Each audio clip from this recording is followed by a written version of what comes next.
Throughout the long course of human history, we've been taught about the great empires that shaped the world: Egypt, Sumer, Greece, Rome. Brilliant civilizations that left an indelible mark on the sands of time, from marble temples to colossal cities. Yet, there is one notion, one hypothesis, that has smoldered, stirring scholars and history enthusiasts. What if those ancient cultures were not the starting point? What if, even before the first pyramids were raised, a mother civilization existed? A sophisticated, advanced society almost entirely erased by a great cataclysm. A society that held astonishing technological knowledge far exceeding what we imagine for that era. Orthodox archaeologists and historians often paint a picture of humanity's sequential development, from nomadic tribes to agriculture, and then to the first cities. But somewhere, scattered across the planet, there are misplaced pieces, fossilized evidence that seems to tell a different story, a story of a forgotten golden age before written history began.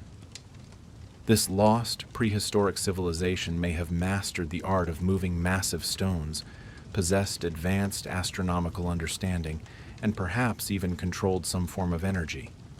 Their traces are not found in textbooks, but scattered in enormous prehistoric constructions and in ancient legends.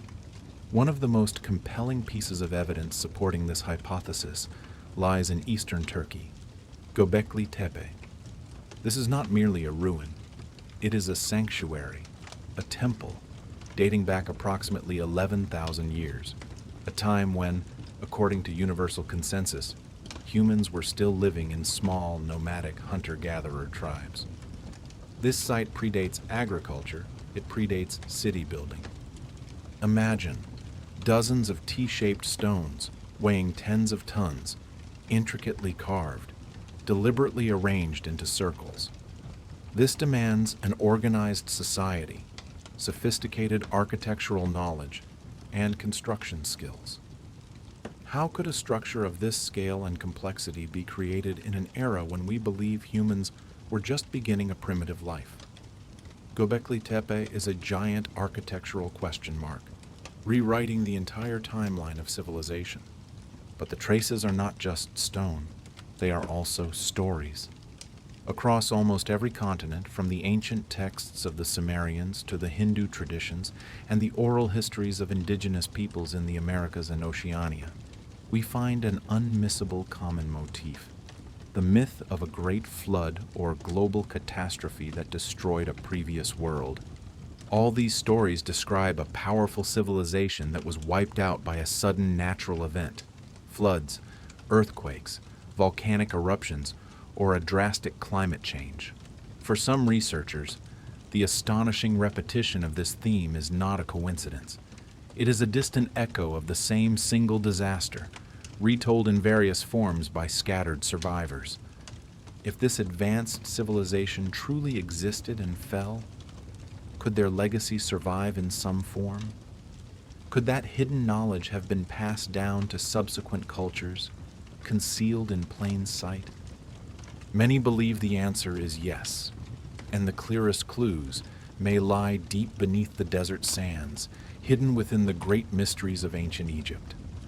Official history suggests that Egyptian civilization began around 5,000 years ago, but the ancient Egyptians themselves spoke of a mythical era called Zep Tepi, or the first time.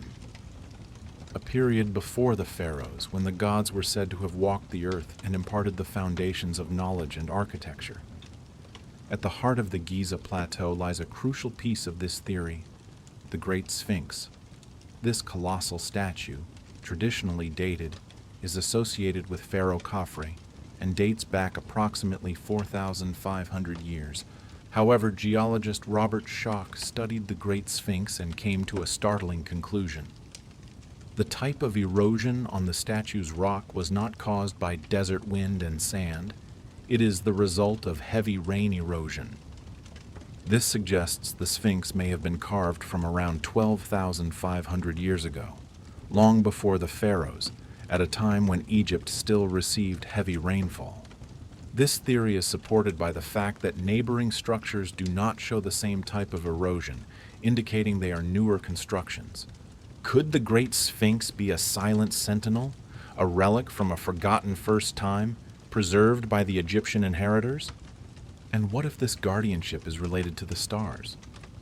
Engineer Robert Bauval hypothesized that the three main pyramids were deliberately aligned to match the position of the three stars in the belt of the Orion constellation.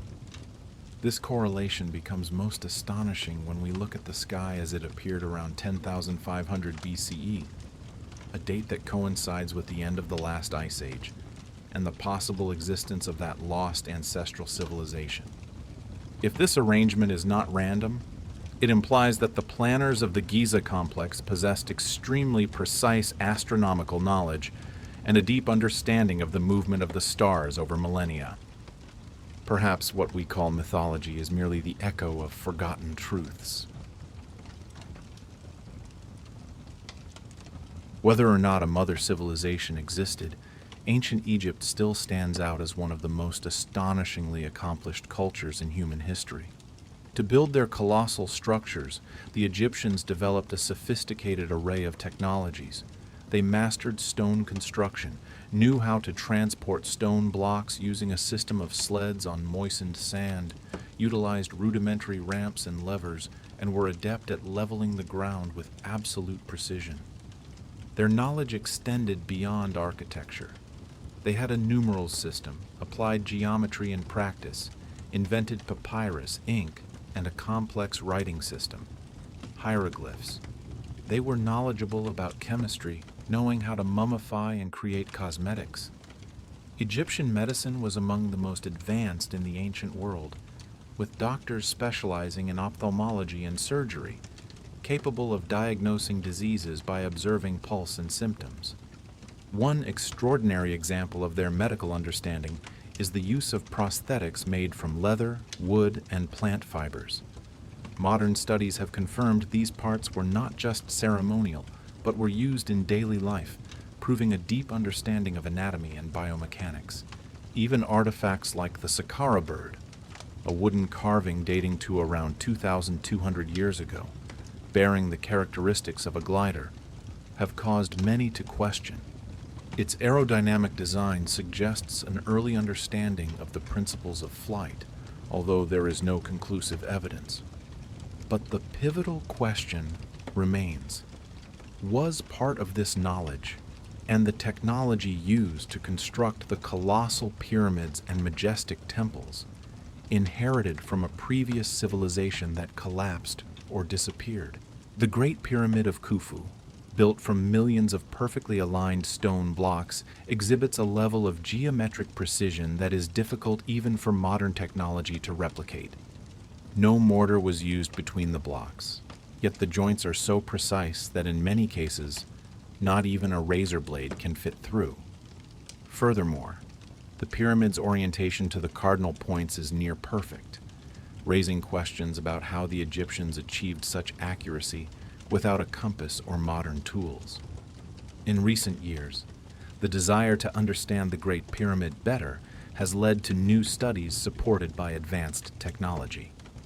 Take, for instance, the work of Professor Corrado Malanga and engineer Filippo Biondi. They claim to have found evidence of an extensive underground structural network hidden beneath the Giza Plateau.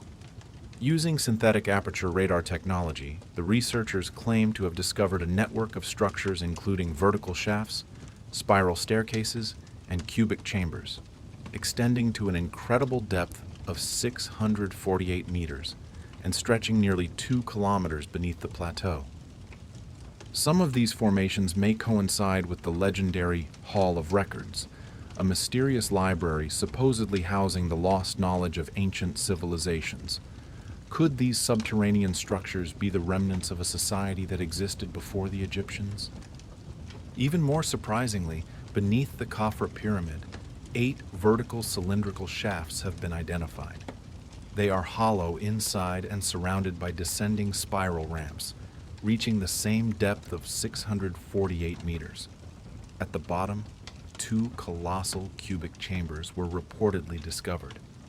This discovery has sparked alternative theories about the pyramid's true purpose. Instead of a burial function, these underground structures may have served a mechanical or energy function.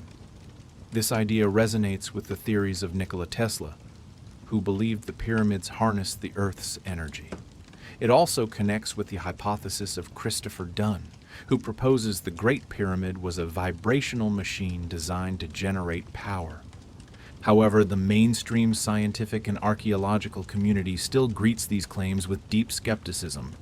One question remains definitively unanswered. How were the pyramids built? Most experts agree on a combination of methods: external and internal ramps, sleds on moistened sand, levers, counterweights, and a complex state infrastructure capable of mobilizing thousands of workers. The classical theory proposes a single colossal straight ramp leading from the quarry, gradually rising as the pyramid grew larger. Another theory suggests ramps spiraling around the exterior. However, Jean-Pierre Houdin's theory is noteworthy, suggesting that the ancient Egyptians used an internal spiral ramp to lift the stone blocks upon completion. This ramp was sealed. The Journal of Merer, one of the papyri discovered in 2013, offered a specific insight. It described how blocks quarried at Tura were transported on barges along the river and through artificial canals to a harbor near the Great Pyramid. But there is a particularly intriguing alternative theory, the idea that the blocks may have been lifted using sound or some form of anti-gravity technology. This hypothesis, proposed by Abdul Wahab el-Qadi, suggests the builders may have harnessed an unknown form of energy to lift heavy objects. While admittedly theoretically feasible on a small scale, as seen in modern laboratories, there is no direct evidence for the application of this technique on a large scale to lift blocks weighing tens of tons. However, the lack of physical evidence does not mean it did not exist. It only means we haven't found their lost technology yet. The technology used to build the pyramids is not the only enduring mystery of Egyptian civilization. In the ancient city of Thebes on the banks of the Nile, the Egyptians built one of the most magnificent religious complexes in history, the Karnak Temple, especially the precinct dedicated to the god Amun-Ra. This structure was not built in a single phase but expanded over more than 2 millennia, with contributions from pharaohs of various dynasties. The heart of the temple is the Great Hypostyle Hall, a colossal structure featuring the largest stone columns ever built, reaching 21 meters, nearly 69 feet high. We don't know for certain how these columns were constructed with such precision, symmetry, and alignment. However, the widely accepted method involves stacking multiple cylindrical blocks, one by one. Each block had to be carved with high precision to fit perfectly with the next, creating a tall, straight, and stable column. One possibility is that workers used earthen or brick ramps that gradually encompassed the column as it was built up, allowing them to continue construction higher. To install the roof, giant horizontal stone blocks weighing tens of tons were placed using inclined ramps and the coordinated strength of many labor groups. The patience, organization, and mastery of materials by the Egyptians are beyond doubt. But Egypt is not the only civilization to leave behind a legacy of knowledge and technology we cannot ignore. Just a few days' journey away, in Lebanon, another culture created the largest stones in the ancient world. That is Baalbek, an extraordinary temple complex. Although ancient texts connect the site with the Phoenicians and the worship of the god Baal, the colossal stone blocks forming the foundation of the Temple of Jupiter do not match the construction techniques of any known civilization in the region at the time. This has led many researchers to ask, was Baalbek truly built by an earlier, now lost culture in history? Baalbek's greatest mystery lies in its gigantic blocks. The stone of the pregnant woman is one of the largest blocks ever hewn in antiquity. It weighs approximately 1,000 tons, far exceeding the estimated capacity of known Roman cranes. there is no evidence in Rome, Egypt, or Greece of successfully transporting blocks of this magnitude. The puzzling thing is, this block was perfectly carved but left unfinished, resting at a clear angle in the quarry. Why expend enormous resources to quarry it if the builders couldn't move it? Did they overestimate their capabilities? Or did some event suddenly interrupt the process? There is yet another, even more massive block. That is the Stone of the South, weighing an estimated 1,200 tons. It was discovered in the 1990s after being partially buried for centuries. Its weight is double the maximum lifting capacity of any known Roman-era technology. The existence of these stones has sparked fascinating speculation. Did the Romans find these structures, built by a preceding civilization, and attempt to continue their work but fail? Or did the Romans achieve engineering feats for which we have never found evidence? Baalbek is not just a ruin, it is physical evidence of a lost lifting and moving technology. The level of erosion on some of these blocks, greater than on later sections of the structure, suggests they may date back much further than the Roman period, potentially being the final link to the giants who created the dawn of humanity. The colossal stones of Baalbek are but one of many question marks regarding the engineering capabilities of the ancient world. If we leave the Mediterranean area and head to South America, we encounter even more inexplicable mysteries. In Bolivia, on the Altiplano Plateau, are the ruins of Pumapunku, part of the Tiahuanaco complex. This site contains extremely hard andesite and diorite blocks, carved with astonishing precision. The H-shaped blocks, weighing tens of tons, are cut with perfect angles and grooves, evoking the image of mechanical parts. Traditional archaeologists suggest they were created using stone tools and human effort over centuries. However, the precision of the deep drill holes and the absolutely flat surfaces, the perfect right angles, seem to demand the aid of machining technology that we believe did not exist at the time. Some stones at Pumapunku have grooves designed to interlock precisely, like the mechanical details of a machine. Could they be the fragments of a larger technological device created to serve a forgotten purpose? Is this evidence that a civilization used a form of non-metal cutting tool, perhaps ultrasonic or laser? Evidence of superior astronomical and physical knowledge is also widespread globally. Stonehenge in England, a great prehistoric structure, is not just a stone circle, but a complex astronomical observatory, perfectly aligned with the solstices and equinoxes. The Egyptians demonstrated a deep understanding of mathematics and geography. The circumference of the Great Pyramid, when divided by twice its height, yields an approximation of the value of pi, 3.14159. Furthermore, the height of the Khufu Pyramid multiplied by $43,200 approximates the radius of the Earth. Are these mathematical coincidences random? Or are they encoded messages from the builders transmitting knowledge about the planet's dimensions to future generations? We also cannot ignore the out-of-place artifacts, such as the Piri Reis map, compiled in the 16th century, yet describing the coastlines of the Americas and Antarctica in astonishing detail, at a time when Antarctica was still covered by ice. The creators of this map must have possessed cartographic and geographical survey knowledge, far exceeding the capabilities of their era. These findings strengthen one narrative. Ancient civilizations were not the beginning, but the inheritors. They found, preserved, and attempted to replicate techniques from a prehistoric society wiped out by disaster. They were survivors, gathering the fragments of knowledge they could understand and apply to build a new world on the ruins of the old one. From the pyramids aligned with Orion to the 1,000-ton stones at Baalbek, or the perfectly interlocked blocks at Pumapunku, we are confronted with a fascinating possibility. The history we know is perhaps only a late chapter of a much longer story. Perhaps the true purpose of the pyramids and other colossal structures was not tombs, but energy transmission devices or knowledge banks designed to survive cycles of catastrophe, awaiting a new civilization capable of deciphering them. Is there lost technology awaiting us beneath the desert sands? Are the myths about Zep Tepi, about gods who brought knowledge, truths distorted over millennia? These questions remain.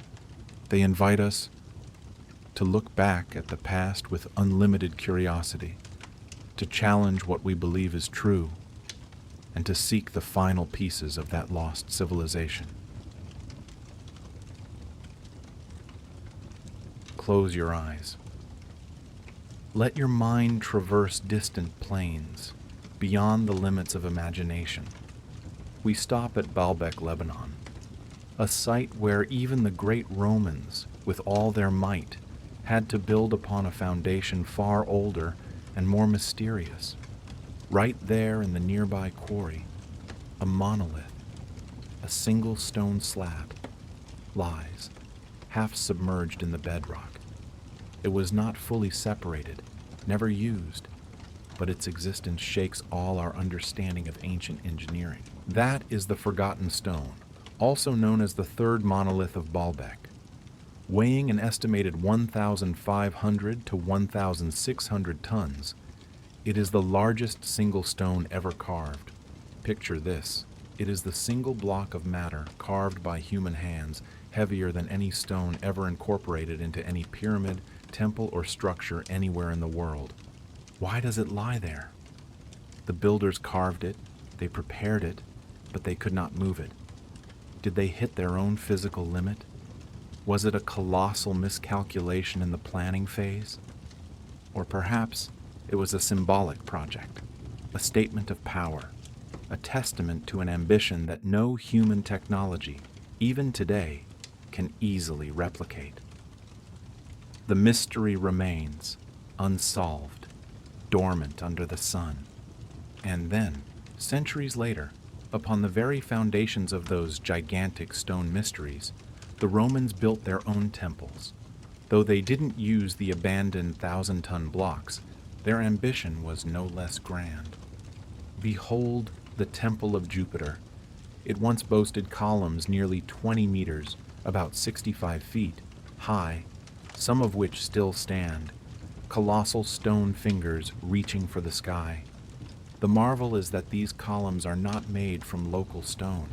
They were crafted from Aswan granite, quarried in Egypt, over 900 kilometers, about 559 miles. Away, imagine the logistics. Down the Nile, across the Mediterranean Sea, and then transported deep inland. And then, the most incredible part, how were these gigantic pillars erected? Archaeologists speculate about complex pulley systems or massive earthen ramps built and then dismantled just to lift each block into place. It was a combination of science, labor organization, and an unwavering will to achieve architectural greatness. Nearby is the better preserved Temple of Bacchus. This temple is a lesson in symbolic complexity and architectural precision. Every stone block, whether local or imported marble, was cut with astonishingly tight joints. But the astonishing precision of stone is not only a Mediterranean story. Thousands of miles to the west, on the rugged peaks of the Andes, another civilization was crafting stone with a sophistication so fine that not even a sheet of paper can slip between the blocks. That is the Inca people. Heirs of preceding cultures like the Wari and Tiwanaku, the Inca expanded their empire across a vast region, from Colombia to Chile. They unified diverse peoples under a system that was organized, efficient, and notably deeply respectful of the natural environment. What truly sets the Inca apart is the level of technology they achieved without an alphabetic writing system, without the wheel, and without hard metal tools. Everything they created came from meticulous observation and knowledge accumulated over generations. And the clearest evidence of this technology is their architecture. In places like Sacsayhuaman, we see walls built from massive stone blocks, some weighing up to 120 tons. They were not just carved, but interlocked with incredible precision. Their cuts are not straight or uniform, but polygonal, irregular, a style of architecture that gave the structures extraordinary earthquake resistance. It's astounding that these structures, which have stood for 5 to 8 centuries, remain solidly upright, while many modern buildings have crumbled easily.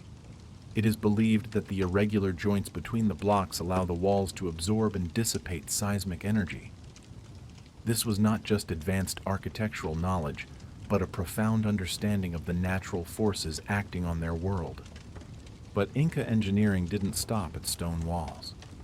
The Kapak Nyan, or the Royal Road, was a vast network stretching 30,000 kilometers, over 18,000 miles, connecting cities, fortresses, agricultural centers, and sacred sites. This network included suspension bridges made from plant fibers.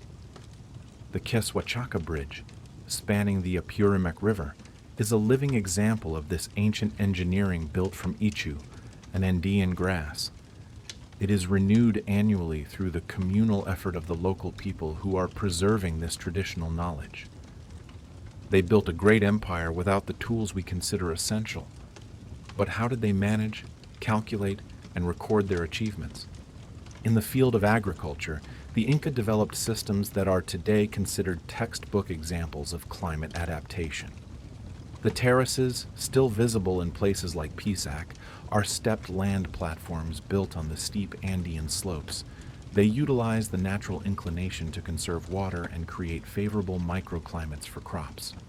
The Moray site stands out as a unique case of advanced agriculture. Here, the Inca built concentric circles of terraces at different levels, creating a temperature difference between the upper and lower areas. This allowed them to grow a variety of plants adapted to different altitudes. Many researchers believe Moray functioned as an agricultural laboratory, where seeds and climate conditions were tested. And to organize such a vast empire without an alphabetic writing system, the Inca developed quipus, a system of knotted cords used as coded records. These cords were used to track taxes, censuses, harvests, and perhaps even historical records. Another remarkable characteristic of the Inca civilization was their ability to design cities and complexes without known blueprints or graphic systems. Cities like Cusco and Machu Picchu show detailed planning, with separate zones and a precise harmony with nature.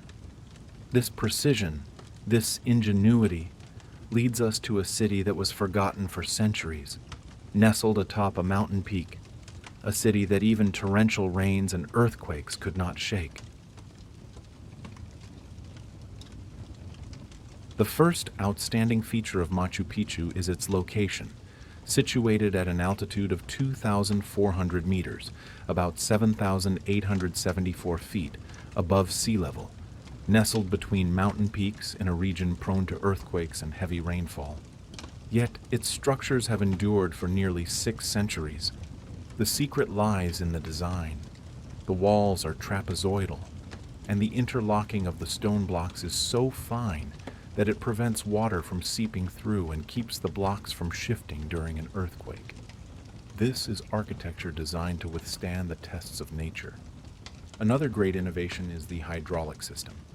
Although built on a steep slope, the city possesses a network of canals, fountains, and drains that allowed for efficient water management.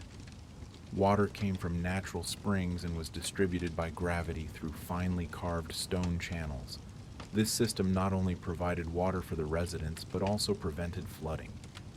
The terraces of Machu Picchu, visible on the mountainside, are another example of intelligent adaptation to the environment. They served multiple purposes, providing space for cultivation, stabilizing the steep terrain, and helping to regulate soil moisture. Every pathway, staircase, and plaza is seamlessly integrated into the landscape. Furthermore, the orientation of some buildings is aligned with astronomical events. For instance, the Intihuatana, a carved stone block atop the complex, appears to function as a solar clock for determining the summer and winter solstices. While the Inca were building cities on high mountain peaks, farther north, amidst dense jungles and open skies, another civilization was turning the sky into a calendar and carving it into temples aligned with the gods. That is the technology of the ancient Maya.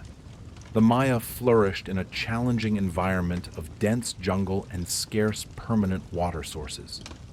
Despite these conditions, they made remarkable advances in areas like astronomy, architecture, hydraulics, mathematics, urban planning, and even acoustics. All of this was accomplished without metal tools, draft animals, or the use of the wheel for transport. Their knowledge was deeply intertwined with religious beliefs, calendar systems, and a strict observation of nature. One of the Mayas' great achievements was their mastery of astronomy. Across their territory, they built observatories designed to track the movement of celestial bodies with a precision that is still difficult to explain today. A prime example is El Caracol in the city of Chichen Itza. This circular structure, with its carefully aligned windows, allows for the observation of key astronomical events like solstices, equinoxes, and the phases of Venus. The astonishing thing is that they achieved these observations without telescopes or lenses, relying only on rudimentary tools and an unrelenting dedication to studying the sky. Thanks to structures like these, Maya priest astronomers could predict solar and lunar eclipses, plan ceremonies, and synchronize agricultural events. But the most fascinating architectural work at Chichen Itza is the Pyramid of Kukulkan. At its base, an acoustic phenomenon occurs that is both simple and baffling. A single hand clap at the foot of the stairway creates an echo that returns from above, transformed into a sound resembling the sharp cry of a bird, the quetzal. This echo may serve a dual purpose, simulating the cry of the quetzal, the bird whose call symbolized the divine presence in the sky, and to invoke Kukulkan, the feathered serpent god to whom the pyramid is dedicated. Unlike the Egyptian pyramids, where sound dissipates into the air, here the echo returns with precision, as if the rock itself is alive, programmed to respond. This effect is not random. It is related to careful calculations of slope, materials, and hidden chambers, revealing an ancient knowledge of acoustics. How did the Maya builders achieve this without microphones, speakers, or computers? Is it art, science, or both? Perhaps we will never fully know. The Maya developed multiple calendar systems, most notably the Tzolk'in, the 260-day cycle used for religious ceremonies, and the Hab, the 365-day calendar representing the solar year. Both calendars were interwoven to form longer cycles. The Maya solar calendar was more accurate than the Julian calendar used in Europe for centuries. With a margin of error of only 0.002 days per year, a precision born from generations of astronomical observation.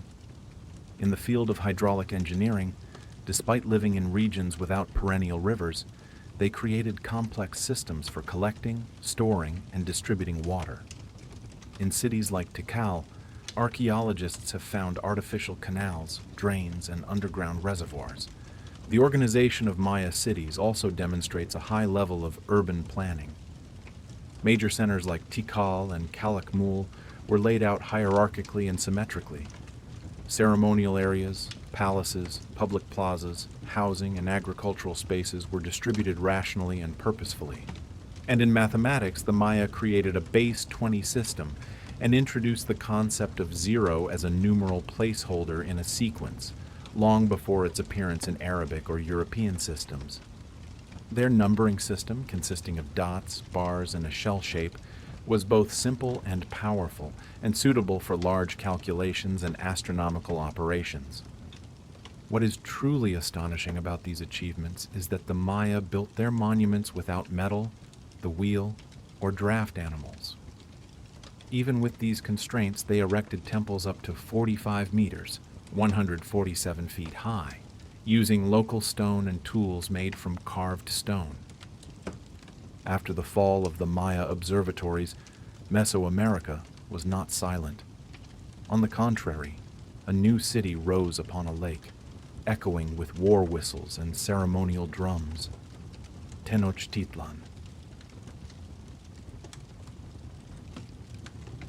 Amidst the lakes of the Valley of Mexico, in a setting of wetlands and volcanoes, the Mexica civilization, known today as the Aztecs, arose. Their empire, built in just a century, integrated engineering, astronomy, art, agriculture, medicine, and religion into a highly structured social system. Despite lacking advanced metallurgy and draft animals, the Aztecs devised ingenious solutions to the challenges posed by their environment. One perplexing artifact found among Aztec relics is the so-called death whistle, or Ehecachichtli. This is a ceramic instrument shaped like a human skull or a stylized head, used in funeral rites or warfare. What is remarkable is not just its form, but the sound it produces. A bone-chilling shriek, identical to the sound of human agony. The whistle had a deeply destabilizing effect.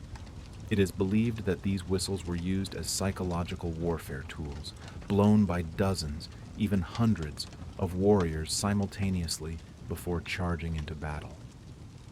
Imagine that sound, a wave of ghostly, dehumanized screaming sweeping across the battlefield. The city of Tenochtitlan, the empire's capital, was a marvel of urban planning. Founded on a series of small islands in Lake Texcoco, its construction relied on incredibly sophisticated hydraulic technology. High causeways connected the city to the mainland, drawbridges could block entry in case of attack, navigable canals served as transport routes, and double aqueducts brought fresh water from distant springs. At its peak, Tenochtitlan had about 200,000 inhabitants, making it one of the largest cities in the world. Its ceremonial center, with temples, palaces, and markets, was organized according to astronomical and religious principles. Medicine was another area where the Aztecs made significant progress. They had advanced knowledge of medicinal plants built on centuries of observation. Cacao was used as a cardiovascular stimulant, shikalote as a painkiller, and plants like arnica for treating wounds. Knowledge was recorded and transmitted through codices, record books, manuscripts made from deer hide and painted with natural pigments. They were both works of art and visual systems for storing information, encoding calendars, tributes, genealogies, mythology, and agricultural knowledge. Weapons also reflected remarkable technological design. The macuahuitl, a wooden sword embedded with sharp obsidian blades, was capable of inflicting devastating wounds. According to colonial chronicles, it could even decapitate a horse with a single blow. Astronomy was deeply integrated into Aztec architecture and rituals. Temples like the Templo Mayor were aligned with solar events such as the equinoxes, when the sun rose exactly between its two peaks. The tracking of Venus, represented by the god Tlahuizcalpantecutli, was essential for determining the dates of warfare, planting, and sacrifices. While Tenochtitlan flourished amidst canals and chinampas, fertile artificial islands in the distant lands of the Indus, another culture was building geometric cities, silent, precise, and governed by order rather than divinity. We shift our focus to the Indus River Valley. Spanning a vast territory covering modern-day Pakistan and parts of India, this culture developed advanced urban centers like Mohenjo-Daro and Harappa. Unlike other civilizations such as Egypt or Mesopotamia, the Indus Valley civilization stood out for its sophisticated urban planning, the apparent lack of rigid social hierarchies, and a form of organization that seemed to prioritize social equality and stability. Mohenjo-Daro, one of the largest settlements of this civilization, was built on a high artificial platform, perhaps to protect it from seasonal floods. The most astonishing architectural feature of these cities was the use of standardized fired bricks.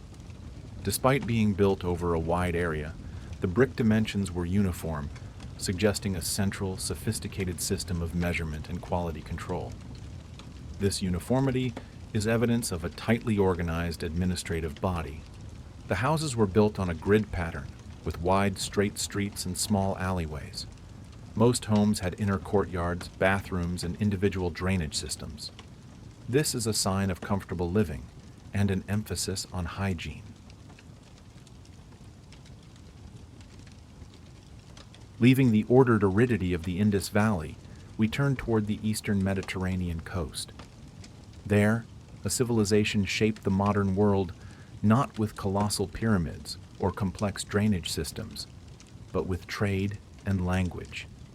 That is the Phoenicians. Nestled in a narrow strip of land that is modern-day Lebanon, the Phoenicians did not have a large territory, but they possessed something more valuable: a deep understanding of the sea.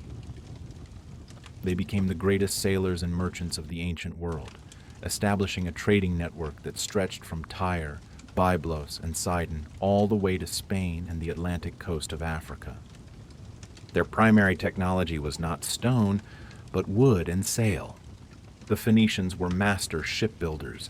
They invented the galley, ships constructed from the famous Lebanese cedar wood with deep, sturdy hulls and square and triangular sails that allowed them not only long-distance travel, but also greater maneuverability against the wind. These ships were the backbone of their borderless empire. They didn't just carry goods, such as timber, glass, and the precious Tyrian purple-dyed cloth, but also carried ideas, culture, and most importantly, a tool that would forever change how humanity communicates. The greatest achievement, and perhaps the most important technological legacy of the Phoenicians, lies not in architecture or physical engineering, but in the alphabet. Before the Phoenicians, most civilizations, from Egypt to Mesopotamia, used complex writing systems, with hundreds or thousands of pictographic or cuneiform characters. These systems required years of study and could only be mastered by the aristocratic or priestly class. But the Phoenicians were merchants. They needed a quick, easy way to record transactions, invoices, and contracts. They simplified everything. They created a system based on sound rather than ideas. The Phoenician alphabet had only 22 characters, all consonants. This was a revolution. A system simple enough for anyone to learn. It democratized literacy. As the Phoenicians traded, they carried this alphabet with them. The Greeks adopted it, adding vowels to create a more complete system. The Romans later adapted the Greek alphabet, creating the Latin alphabet we use today. The Phoenician legacy became the global language. We have traveled through great wonders.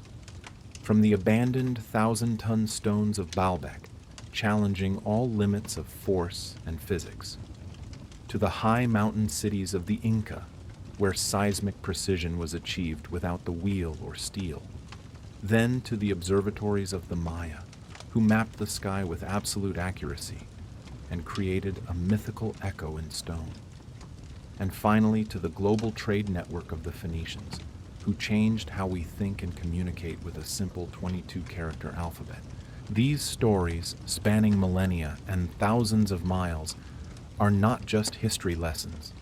They are a profound reminder that human ingenuity is not bound by materials or tools. It is bound by curiosity, necessity, and the ability to observe the world deeply. In the quiet darkness of this night, as your mind begins to settle, remember the ancient builders, the engineers who calculated celestial orbits in the jungle, the ones who erected rope bridges over chasms. They went to sleep in a world of mystery and woke up with the will to change it. Close your eyes, take a deep breath, and let your mind travel back to a civilization that was once brilliant, but is now buried in the dust of time. It lies along the ancient riverbanks of the Indus Valley. This was not a kingdom of pyramids or golden palaces, but a society built upon the perfection of planning. Imagine the city of Mohenjo-daro, a name that is almost legendary. Its streets were laid out in a precise grid, with straight avenues intersecting at perfect right angles. This is a level of organization that even many modern cities could not match until the 19th century. The houses were constructed with standardized fired bricks. But what is truly astonishing is the attention paid to individual life. Every house had a well, a private bathroom, and sophisticated drainage systems. These conduits connected to a subterranean sewer network, a standard of urban sanitation far ahead of its time. Harappa, another great city of the valley, also revealed a high degree of architectural standardization. Houses were organized into blocks, many with courtyards, while public spaces included granaries, assembly halls, and structures that may have once been markets. In both cities, a repeated construction pattern is observed. This is not accidental. It reveals the existence of a common urban code, indicating an advanced understanding of civil engineering, logistics, and resource management. But what governed this society? One of the symbolic artifacts of this culture is the famous unicorn seal. Thousands of seals have been found, engraved with human figures, stylized animals, and a type of pictographic script that remains a mystery. Many researchers believe they were used in commercial transactions as a personal signature or mark of ownership. They are evidence of a tightly organized economy. However, what is most remarkable about the Indus Valley is the absence. There are no monumental temples, no enormous royal palaces, no tombs filled with weapons and treasures reflecting an absolute power hierarchy like in Egypt or Mesopotamia, no statues of kings, signs of armies, or symbols of military domination are found. This clear absence of organized violence has led some researchers to hypothesize that this was an egalitarian society, where collective planning and common rules superseded imposed authority. Could a civilization flourish without tyrants or war? Was perfect planning their only religion? Let that question hang in the air. As the symbols of the Indus gradually fade into silence thousands of miles away, Chinese sages were refining calendars, concocting elixirs in jade vessels, and creating inventions that would travel for centuries on the Silk Road. Throughout successive dynasties, the ancient Chinese built palaces, great walls, and temples, while developing technologies that transformed science, warfare, writing, and navigation. One of China's lesser-known architectural mysteries is the Yangshan Quarry, near Nanjing. Here, colossal slate blocks were cut with astonishing precision. The most famous block, called the Stele Base, is nearly 16 meters long, 6 meters high, and weighs about 16,000 tons.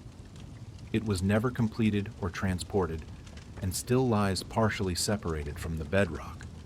How did they intend to move such a colossal mass in ancient times? The cutting techniques at the quarry show polished surfaces, absolute right angles, and tool marks that indicate advanced planning. Although the quarrying was never finished, the effort itself reflects an unprecedented architectural ambition and a deep understanding of rock, balance, and volume. This is a beautiful contrast, a civilization basing its foundation on standardized fired brick and equality, Indus, and one marking its presence on the monolithic stone with ambition exceeding physical limits, China. From the perfection of planning underground, the Chinese looked up at the sky. In astronomy, they were also outstanding. A typical tool was the armillary sphere, a structure of concentric rings depicting the movement of planets and stars. By rotating these rings, they could calculate the solstices and equinoxes with high accuracy. Let your imagination soar between the stars and the impossible stones. The ancient Chinese did not just look up at the stars, they also listened to the Earth's own pulse. Another incredible invention was the seismograph of Zhang Heng, created in the 2nd century AD and considered the world's first device capable of detecting earthquakes from a distance. It had a rounded structure decorated with dragon heads holding bronze balls. When a seismic tremor occurred, a ball would fall from a dragon's mouth and into the jaws of a waiting metal toad below. The dragon that released the ball indicated the direction of the tremor. Although its internal workings are still studied, the principle behind this device revealed a sophisticated understanding of vibration and mechanics. It was an early warning system built with patience and observation. Next, a revolution in knowledge and communication. With the invention of paper, the Chinese changed history. The credit goes to Kai Lun in the 2nd century. The original process involved pounding tree bark, hemp, and old fishing nets, then spreading the pulp into thin sheets on a screen. This light, durable, and mass-producible material replaced bamboo and silk. Making the storage and dissemination of knowledge easier than ever, paper was the foundation for the growth of a vast knowledge empire. Another pivotal innovation was the invention of gunpowder.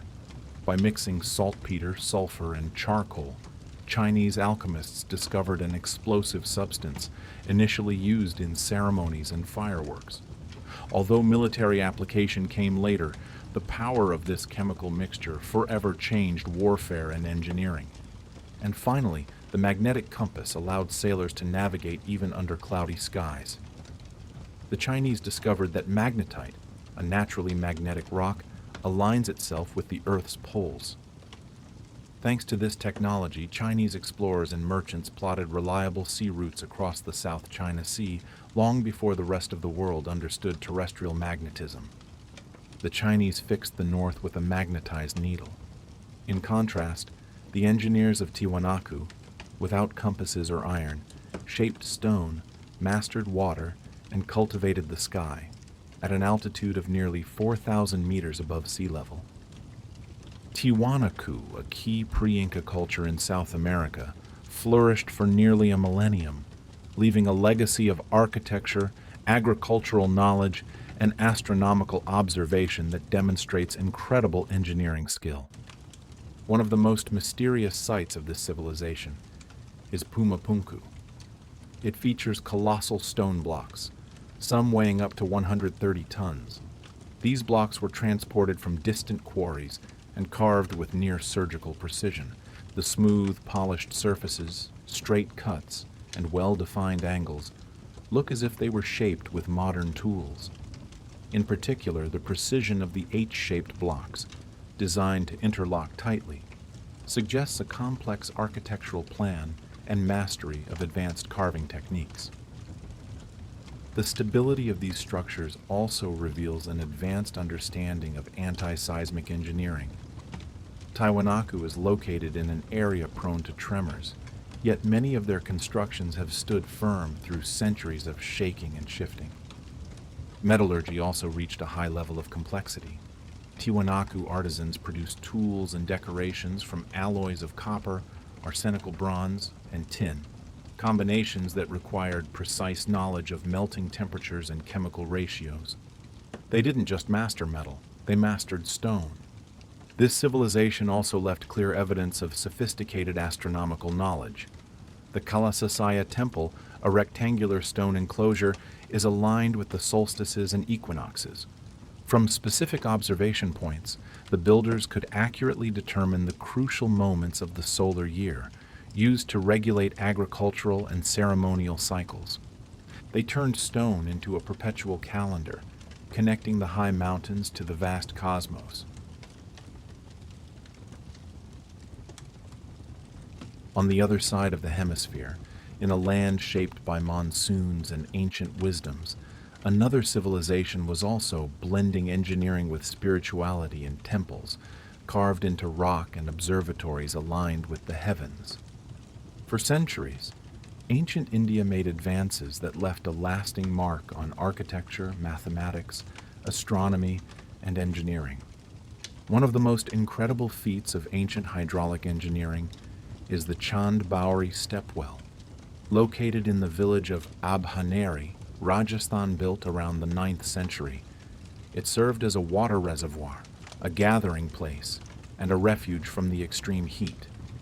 The structure plunges 20 meters deep and has 3,500 steps spanning 13 stories, forming a perfect, flawless geometric pattern. What makes Chand-Baori unique is the way it keeps the water cool during the dry season, utilizing natural ventilation and architectural design. It is not just an engineering work, it is a sculpture of stone and space, serving life. Another monument that defies logic is the Kailasa Temple at Ellora. This temple was carved directly from a single rock mass, starting from the top down. The process required the removal of approximately 200,000 tons of rock. Unlike other temples built by stacking stone blocks, Kailasa was excavated as a continuous block, with extraordinary precision in the columns, sculptures, and reliefs. How this was achieved remains a great mystery.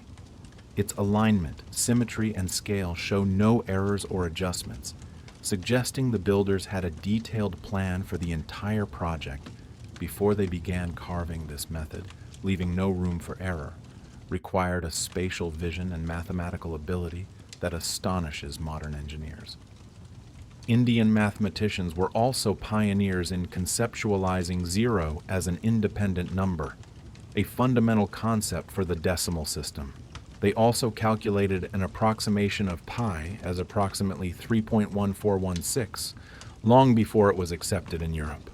On a remote Pacific island, a civilization arose with a legacy both enduring and mysterious. The Rapa Nui people, or Easter Island.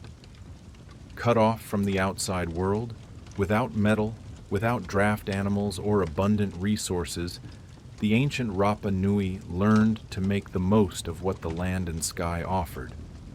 Their story shows that technology doesn't always require advanced tools, but ingenuity, observation, and community organization.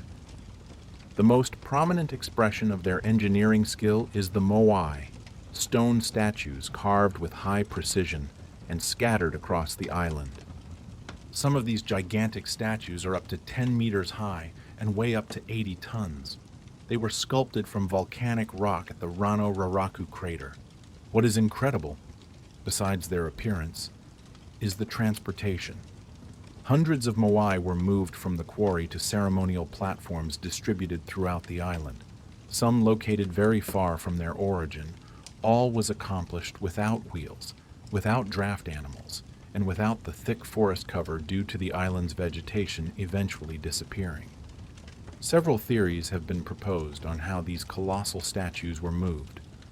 One theory suggests a rope and rocking system, where 3 groups of people coordinated movement, 2 groups pulling from the sides and 1 group pulling from behind. By alternating tension on the ropes, the moai moved forward with a rocking motion, creating the impression that they were walking. This hypothesis has been proven feasible in recent experiments, where replicas were moved with relative stability.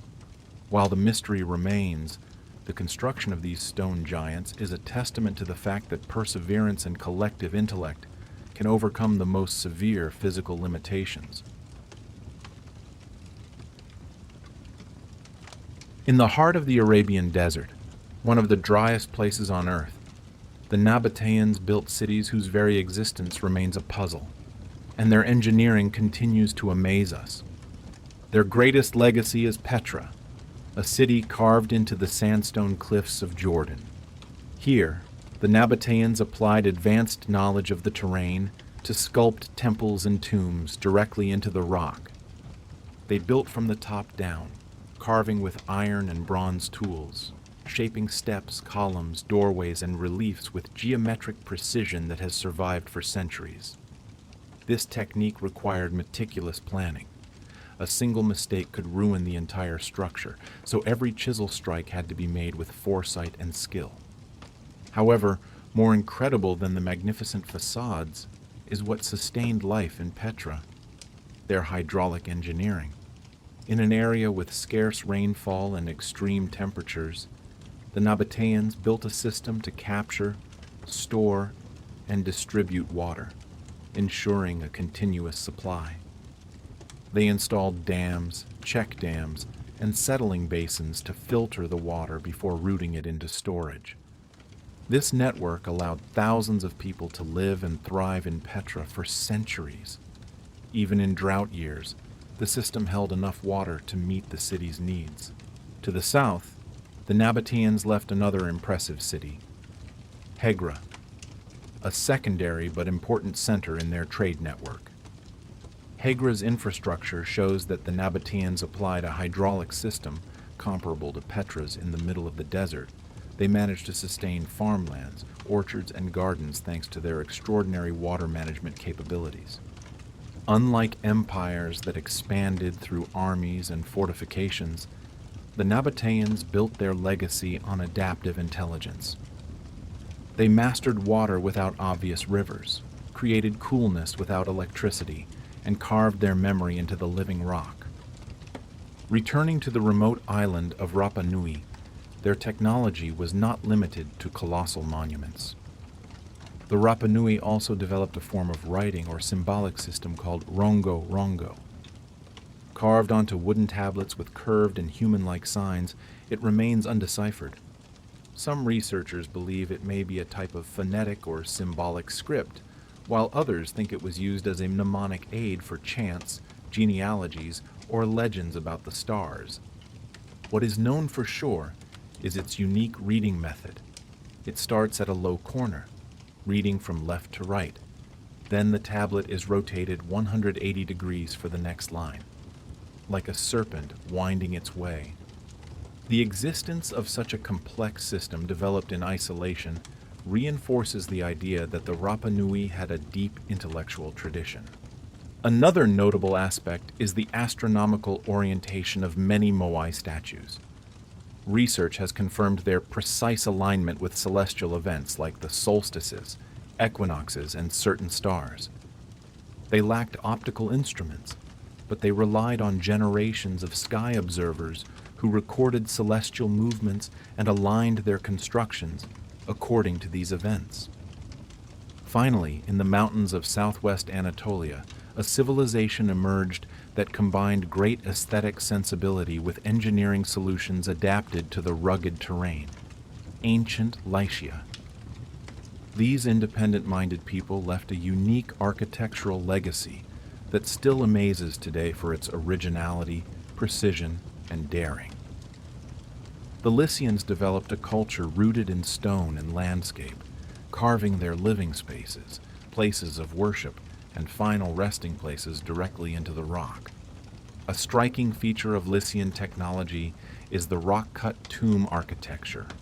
These tombs, embedded in often inaccessible cliffs, recreated the form of houses or temples, complete with detailed facades, carved columns, and sloped roofs.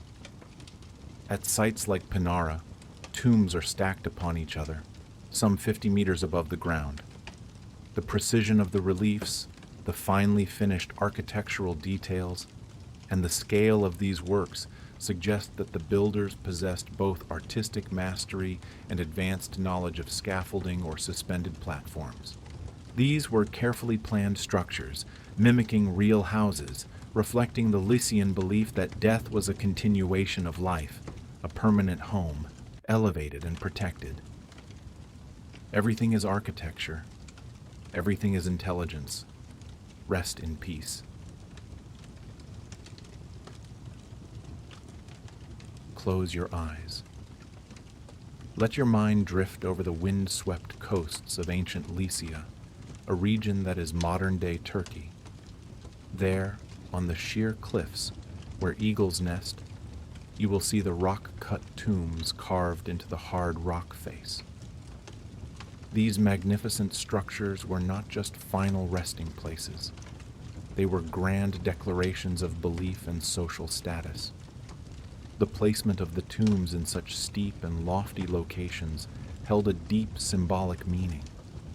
The altitude was not just a physical barrier, it was a pathway to the gods, a sacred space. Separated from the noise of the mortal world, the Lycians, by elevating their dead close to the sky, sought to ensure that they would be remembered and perhaps heard. But Lycian technology had another unusual feature, a testament to their engineering ambition, the creation of colossal, monolithic stone sarcophagi. In areas like Olympos, the necropolises were not mere rows of graves. They were fields of massive memorial structures carved from a single block of stone, covered by curved roof-like lids. Imagine this. Some are over 3 meters long and weigh tons, meticulously shaped. What is staggering is not just the size. What is truly incredible is their distribution on slopes and high terrain. How were these massive stones, without modern machinery, transported and placed into position? The logistical effort to move a multi-ton block up a steep piece of land is almost unimaginable. It required superior organization, an understanding of physics, and perhaps an iron will. Many of these tombs bear inscriptions in the Lycian script, a nearly forgotten language, symbolic reliefs or carved scenes from the deceased's life. Each structure is a stone book, telling a story that we can only partially decipher today. These tombs whisper of a civilization that used its technology not just to build, but to honor memory. Now we will cross the ocean to the mountains of the Oaxaca Valley in Mexico. There, the Zapotecs built a city that defied both landscape and time, Monte Alban. This was a massive urban center, built atop a leveled mountain peak. Monte Alban served as a ceremonial and political center, a feat of engineering and planning unprecedented in Mesoamerica. The first impressive thing is Monte Alban's location itself. The Zapotecs leveled the summit of an entire mountain, cutting into the slopes and creating artificial terraces where previously there was only rock and trees. This was an effort made 2 millennia ago, requiring the monumental movement of tons of earth and stone. Remember, this was accomplished without draft animals or metal tools. Pure human power, wooden spades, and a complex social organization capable of coordinating thousands of people under a single vision made the impossible possible. The result is a vast plateau on the mountaintop, with plazas, pyramids, temples, and observatories arranged with mathematical precision. Monte Alban's urban planning was also aligned with astronomical phenomena and cardinal points.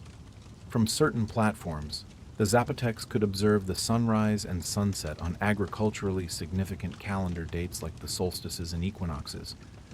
This indicates a deep understanding of the cosmos and how it impacted daily life. At the same time, the Zapotecs incorporated anti-seismic technology into their constructions, a wise adaptation to an earthquake-prone region. They used stone blocks and earth-fill materials to construct solid platforms, capable of absorbing ground vibrations. Beyond its role as a pragmatic engineering feat, Monte Alban also conveyed a clear political message. It was a symbol of Zapotec dominance over the valley. From this vantage point, they controlled trade routes, monitored the movements of neighboring peoples, and staged ceremonies that reinforced their connection to the sky. Both the Lycians and the Zapotecs used technology and construction techniques to overcome the limitations of geography and assert authority. One people honoring their dead by lifting them toward the sky, and the other building their center of power right there. Let your thoughts soar to the heart of ancient Western Asia, where the great Persian Empire arose. This was one of the largest and most organized civilizations of antiquity, stretching from the Aegean coast to the Indus Valley, encompassing countless cultures and languages. To sustain such a vast empire, the Persians relied on a tool even stronger than military might: administrative and organizational technology. In every aspect of the empire, we see a clear logic of control, arrangement, and cohesion. One of the Persians' greatest achievements was their royal road network, a transportation system that was the most advanced of its time. Imagine the Great Persian Royal Road connecting the city of Susa in modern-day Iran to Sardis in Anatolia, stretching 2,500 kilometers through rugged terrain. Royal messengers could traverse enormous distances in just a few days, carrying imperial orders with unprecedented speed. This system, a rudimentary model of the modern postal service, allowed for centralized administration, fostered trade, ensured military resupply, and cemented political control over the provinces. Persia transformed vast space into a cohesive network through road-building engineering and logistics. However, the Persians also demonstrated sophistication in adapting to the environment. In cities like Yazd, they developed a technology that combined function, aesthetics, and environmental knowledge, the badgir, or wind catcher. These unique structures captured external air currents and funneled them inside buildings, cooling the air through evaporation. This was a natural air conditioning solution, allowing residents to endure the empire's scorching summers. Persepolis, the imperial capital, still amazes today with its grandeur, harmony, and ability to project power. Built as a ceremonial center, it was designed to display strength, order, and wealth. The reliefs decorating its walls depict delegations of subject peoples bringing offerings to the king. Each figure is distinguished by unique attire, hairstyle, and gifts, symbolizing the diversity organized under Persian rule. The city's layout reveals a deep understanding of space, environment, and light. Buildings were arranged symmetrically, with grand courtyards, majestic columns, and pathways that guided visitors through the city as if on a ceremonial procession. Even time was carefully organized by the Persians. The Zoroastrian calendar, adopted as the official model, divided the year into 365 days, with leap days periodically added to balance the solar cycle.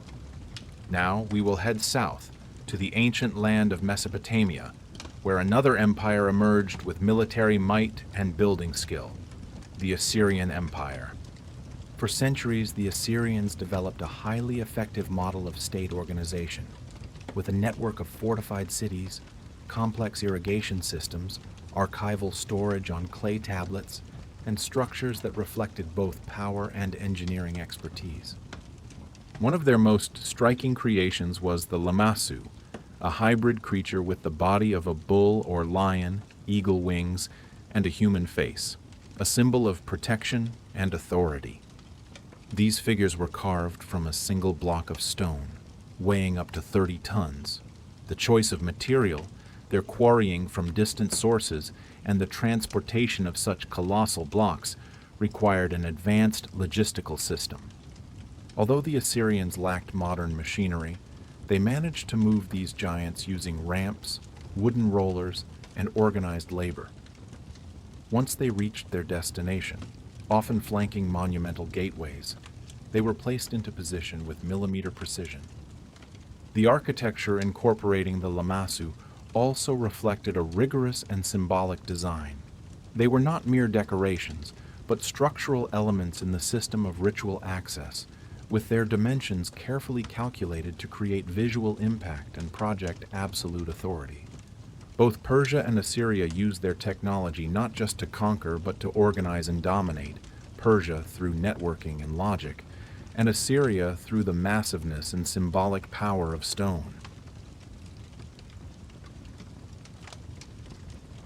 Let us return to the plains of Mesopotamia, between the Tigris and Euphrates rivers, where a civilization eternally shaped the course of humanity, the Sumerians. They are considered the world's first urban culture, the founders of cities, government organization, commercial development, and creators of technologies that are still fundamental today. Without telescopes or lenses, the Sumerians meticulously observed the movements of the sun, moon, and planets, recording patterns with astonishing patience and detail. They identified constellations, established a lunar calendar, and, most notably, divided the day into 24 hours, each hour into 60 minutes, and each minute into 60 seconds. Priest astronomers monitored the skies from the high steps of the ziggurats, and their observations influenced agriculture, rituals, and state administration.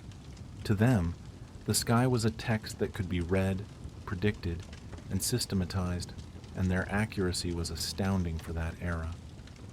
Driven by the need to preserve information, they invented a tool of immense importance: cuneiform writing. Using clay tablets and reed styluses, they pressed wedge-shaped symbols into the surface. This technique, initially used for accounting and administrative purposes, evolved to include literature, astronomy, and law. Writing, unlike oral memory, helped preserve ideas intact and transmit them with accuracy over time. One of the most iconic texts left by this technology is the Epic of Gilgamesh, a mythological narrative that reflects on life, death, and power. Sumerian architecture also demonstrated their engineering capability and cosmic vision. The ziggurats, the stepped towers that rose above their cities, were true engineering feats. Built from sun-dried mud bricks, these temples incorporated internal drainage systems to channel rainwater and prevent erosion. Their bases were wide, and the inclination of each tier was calculated to ensure stability. Another remarkable innovation was their legal system.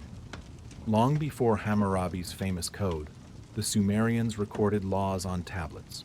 The Code of Ur-Nammu, written 4,000 years ago, established clear rules for coexistence, with penalties commensurate with the severity of the offense. Law was no longer merely the arbitrary judgment of a ruler. It became a stable, accessible, and predictable reference. This is an early example of legal technology, where systematization and written transmission allowed for the systematic application of rules. Now we fast forward to the Roman Empire, a power that dominated much of the known world, not only by the might of its legions, but by the scale of its technology. Wherever they set foot, they built roads, aqueducts, ports, temples, and entire cities, many of which still stand today. The foundation of this permanence was Roman concrete, or opus cementitium. It was a mixture of lime, water, fragments of stone or brick, and pozzolana, a volcanic ash that was abundant. Thanks to this technology, the Romans built structures that still stand, such as the Pantheon of Agrippa, whose unreinforced concrete dome remains the largest of its kind in the world, or the port of Sigiriya Maritima, with its underwater foundations still intact after 2 millennia, attesting to the material's incredible resistance to seawater. Another pillar of the Roman system was the aqueduct, a hydraulic marvel that supplied entire cities with clean, continuous water. These networks spanned long distances, crossing mountains, valleys, and plains. To maintain a constant and stable flow of water, engineers constructed multi-tiered arches, such as the Pont de Garde in Gaul or the Aqueduct of Segovia in Hispania. The Segovia Aqueduct impresses with its majestic presence and incredible engineering. Built nearly 2,000 years ago, it still stands thanks to the perfect interlocking of more than 20,000 stone blocks without mortar. The Sumerians brought organization of time and knowledge to the world. The Romans brought organization of matter and space, using stone and cement to build an eternal empire. We continue our journey through the grandeur of the Roman Empire. To connect its vast domain, the Romans constructed an unparalleled road network.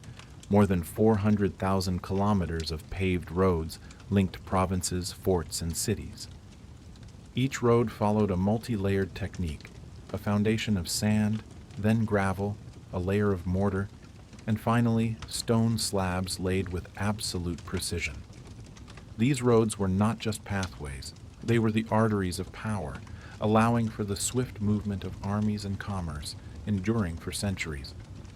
At the heart of many Roman cities were the amphitheaters, spaces designed for entertainment and social control.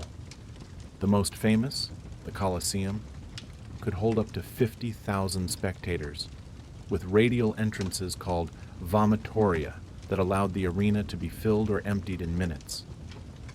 This was a feat of crowd management. It featured removable floors, subterranean passages, and mechanical trapdoors from which animals or gladiators could emerge. The acoustics of the space, carefully designed, allowed voices to carry clearly without artificial amplification. This is where architectural grandeur met the complexity of stage engineering. Roman military technology also reached a high degree of specialization. Their engineers designed catapults, scorpions, and ballistae, war machines capable of launching projectiles with accuracy over long distances. Mobile siege towers, clad in fire-resistant materials, allowed for the effective capture of enemy walls. Furthermore, every legion had builders who could erect modular fortifications, temporary camps, bridges, and roads in record time. Rome's strength lay in its capacity for construction and organization, even in warfare. Now let's shift to the eastern Mediterranean coast, where the Phoenicians built a maritime civilization that transformed the ancient world. Originating from cities like Tyre, Sidon, and Byblos, they created a network of seaports, trade routes, and technical knowledge that connected distant cultures. One of their achievements was naval design. They built ships with double bows, an uncommon feature at the time. This innovation allowed them to change direction without turning the entire ship, a crucial advantage for military maneuvers and cargo loading in narrow harbors. On sail, the Phoenicians adopted and perfected the use of triangular sails, providing better directional control against crosswinds. They also developed astronomical navigation, enabling them to sail at night. By following constellations like Ursa Major or tracking stars like Sirius and Canopus, they could maintain their course even far from shore. Gradually, they created maritime route maps and gained detailed knowledge of the monsoons. On land, the Phoenicians developed a technology that shaped their identity and prestige, the production of Tyrian purple. This dye, extracted from the murex sea snail, was so expensive it became the exclusive symbol of royalty. Producing just a gram of purple required thousands of mollusks and a complex chemical process involving fermentation, sun exposure, and careful treatment to achieve the vibrant, enduring shade. Beyond the sea and chemistry, the Phoenicians left a legacy that revolutionized written communication, the phonetic alphabet. Unlike cuneiform or hieroglyphic systems, the Phoenician alphabet used 22 symbols representing consonant sounds, making it easy to learn and apply in trade. It became the direct foundation of the Greek, Latin, and Hebrew scripts, meaning much of the world today reads and writes thanks to this linguistic engineering development. From the paved roads of Rome to the alphabet of Phoenicia, ancient civilizations used technology not just to survive, but to organize the world, connecting people, communicating ideas, and leaving eternal marks on the surface of this planet. Imagine a sheer cliff face, 1,200 meters high, nestled deep in the rugged mountains of northeast Anatolia. In this seemingly inaccessible place, a medieval structure stands, challenging all laws of physics, the Sumala Monastery. This structure is more than just a monastery. It is a statement of the ingenuity, perseverance, and superior construction technology of the Byzantines, born approximately 1,600 years ago. Although expanded over centuries, even its original core demonstrated meticulous design and extraordinary building technique. Observe its location, situated in the Altindare Valley.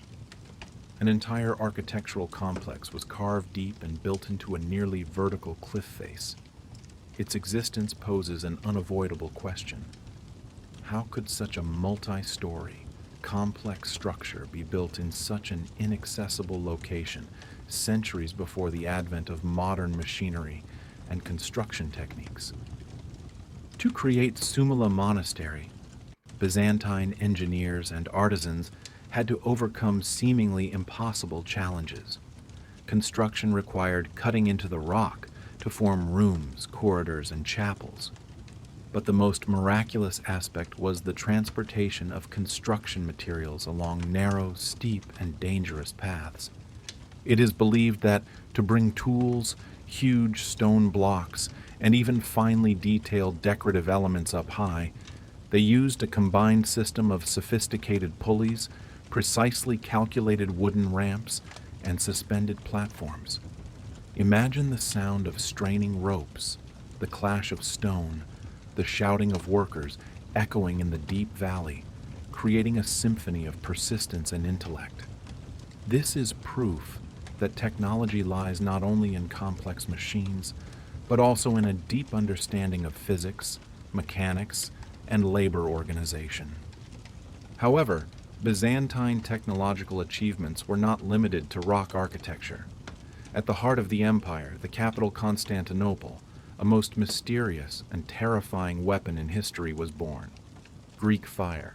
Its destructive power lay in an absolutely secret formula, an incendiary substance that could ignite even on water, turning it into a terrifying nightmare for enemy fleets. Imagine the scene of enemy ships engulfed by an unquenchable flame, burning in the water, creating a display of supernatural destruction. The precise composition of Greek fire was the most closely guarded state secret and has been lost to time. But ancient records suggest it may have included readily available but complexly processed ingredients such as crude oil, resin, quicklime, sulfur, and possibly saltpeter. Controlling, storing, and projecting this dreadful liquid required advanced bronze pumps and pressurized siphons, a highly secretive chemical and mechanical technology that protected Constantinople from maritime invasion for centuries. Sumala Monastery and Greek fire. These two achievements, one symbolizing an ascent to the sky and one symbolizing destructive power on the sea, are just a prelude to the great discoveries of the Byzantines. They not only built structures that endured for millennia, but also protected their civilization with some of the most mysterious inventions humanity has ever known. Let the images of those towering stone walls and the fire burning on the ocean recede into your mind. Prepare for the next chapter, where we will witness another architectural feat, no less grand: Hagia Sophia, a dome that seemingly floats in mid-air. The Byzantine Empire was not just a military fortress, but also a vast church of knowledge. And no structure demonstrates the combination of engineering and spirituality more clearly than Hagia Sophia, the soul of Constantinople. Built under Emperor Justinian in the 6th century, Hagia Sophia is an absolute architectural landmark. Direct your gaze to its central dome, with a diameter of 31 meters, nearly 102 feet. Its massive size is still astonishing today, but what truly makes it great is the visual effect it creates. The dome seems to float in the air. The secret lies in a cleverly positioned ring of dense windows right at the base of the dome, which simultaneously welcome light, blurring the boundary between the heavy architectural mass and the sky. When daylight pours in, it creates a radiant halo, making the concrete and marble appear to drift in sacred space. This is not just construction technique, but lighting engineering harnessed to transmit a spiritual message. Now let's leave the overwhelming beauty of the architecture and return to the defensive cunning of this great city. The survival of Constantinople did not rely solely on the impenetrable Theodosian walls. Their defense line also extended to the narrow waters of the Golden Horn, the maritime access to the inner harbor. Here, the Byzantines deployed a technology that was both simple and astonishingly effective: a colossal chain stretched from shore to shore. Imagine a massive metal chain anchored to strong defensive towers on both banks. The key was that it was controlled by complex mechanical winches. When danger loomed, the chain was tightened and raised, creating an impenetrable physical barrier that completely blockaded enemy warships. This structure not only prevented ships from entering, it forced the enemy fleet to change tactics, to retreat, or face the land fortifications under extremely unfavorable conditions. This is a perfect example of strategic technology usage, a low-cost engineering solution that yielded an extremely high tactical and defensive advantage, turning the Golden Horn into a deadly trap. However, the most lasting value of Byzantine technology was not in stone or steel, but in ink and parchment. In the monasteries and libraries, a corps of monks and scribes diligently preserved knowledge. They produced illuminated manuscripts of extraordinary technical quality. These precious codices were not only written on fine parchment, but also decorated with natural dyes and rare metallic pigments, such as powdered gold and silver leaf. This was a complex technological process, creating stable pigment mixtures, ensuring the colors would not fade over centuries, drawing miniatures encoded with visual information, and using standardized scripts to make reading and copying easier. The content of these books was a treasury: treatises on medicine, Codex Vindobonensis and the Vienna Dioscorides, astronomy, botany, and geometry. The Vienna Dioscorides, an ancient medical text, remained widely used until the early modern era. Through these meticulously preserved and copied manuscripts, Greek, Roman, and Eastern knowledge was safeguarded and disseminated. The Byzantine Empire became the great bridge connecting the ancient world with medieval Western Europe, a flame of knowledge carefully maintained while the rest of the continent descended into darkness. The endurance of book production technology ensured that humanity's greatest ideas would never be forgotten. Now, having gone through the great architectural and defensive achievements, let your mind contemplate the significance of this knowledge preservation. Byzantine technology was not just what they built, but also what they kept safe for the future. Focus on the image of the monks, silently seated in the flickering candlelight, diligently copying every line of text. This is the greatest conservation technology of the Byzantines, a highly organized system of scholarship and transcription that rescued nearly the entire intellectual legacy of the ancient world. The greatness of the Byzantines lies in their ability to standardize process. Illuminated manuscripts were not just works of art, they were products manufactured under strict technological procedures. Consider the process of creating high-quality parchment. It required a deep understanding of tanning chemistry and material processing, ensuring the base material had sufficient durability, opacity, and ink adhesion to last for millennia. These books did not rot. They were designed for permanence. And the ink. Byzantine ink was not just black liquid. Alchemists of the time formulated stable pigment mixtures from minerals and plants, ensuring a deep, unfading black that bonded firmly to the parchment. Specifically, the use of metallic pigments like powdered gold and silver required advanced grinding and blending techniques to achieve the necessary sparkle and light reflection, turning a page into a brilliant work of art under candlelight. The standardization of the script, or handwriting, was also a significant technological achievement. Scribes developed uniform, legible styles that helped accelerate the copying process and minimize errors. This synchronization made manual transcription, a slow process, far more efficient, ensuring that medical, geometric, and astronomical knowledge could be reproduced and distributed throughout the empire. These books were the repository of Byzantine applied science. Think about what was preserved within them. Treatises on mechanics by Heron of Alexandria, describing steam-powered devices, vending machines, and automated systems, were carefully retained. The works of Archimedes on mathematics and mechanics were also preserved. Without these copies, much of ancient Greek science and engineering might have been lost to history forever.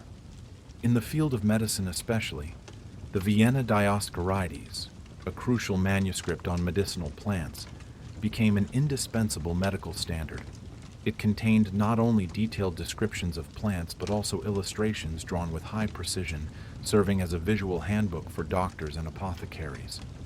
This is an example of ancient visual information technology, where images were used as effectively as text to convey complex knowledge. Constantinople itself was a center of urban technology.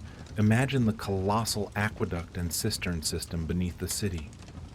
These impressive structures, like the basilica cistern, were not just water storage. They are a testament to complex resource management engineering. Water was channeled from distant forests via massive aqueducts and distributed underground to protect it from enemies and nature. This ensured that a densely populated city had a stable supply of clean water, an achievement in sanitation and engineering that Western Europe took centuries to match. And we cannot omit the technology of mosaics. In Hagia Sophia and other churches, mosaics were created from millions of pieces of colored stone and glass. This technique required a deep understanding of optics and perspective to arrange the tesserae at varying angles, making them catch and sparkle with light, creating the effect of movement and depth as the viewer moved. This was a complex artistic technology, transforming physical light into spiritual beauty. All of this, from the arrangement of pulleys at Sumala, the chemical secret of Greek fire, to the levitation of the Hagia Sophia dome and the preservation of knowledge and parchment, cemented the Byzantine role as a technological powerhouse of its age. They not only inherited ancient knowledge, but also improved and applied it creatively to survive and thrive.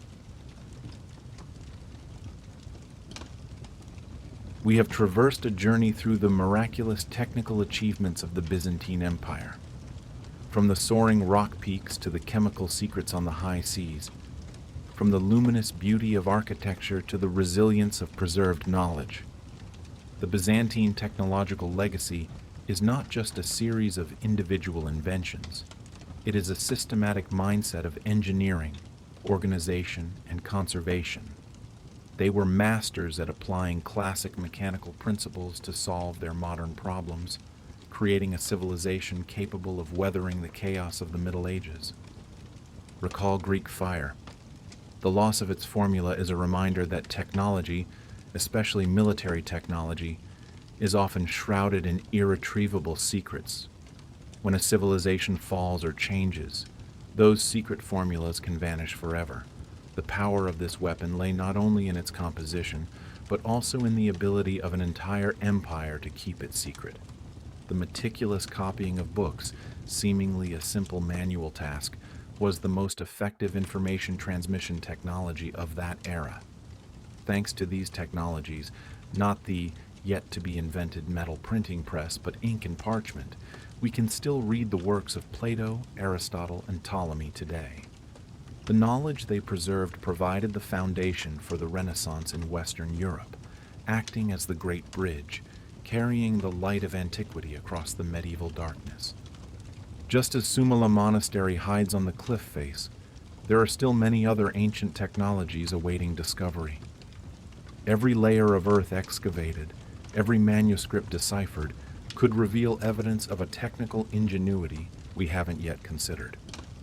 This leads to our final question, one that invites your mind to contemplate deeply before falling asleep. Are there even more astonishing technologies of the ancient world still waiting to be uncovered? Is there evidence of a civilization even older than the Egyptians, one that reached a peak of technical expertise that we are only beginning to grasp? Let your imagination soar. Let these mysteries lead you into deep sleep. Picture the sounds of Constantinople, the waves crashing against the ramparts, the groan of the winch pulling the chain, and the quill scratching on parchment. All are the sounds of an advanced civilization, an empire that left an eternal legacy of ingenuity and resilience.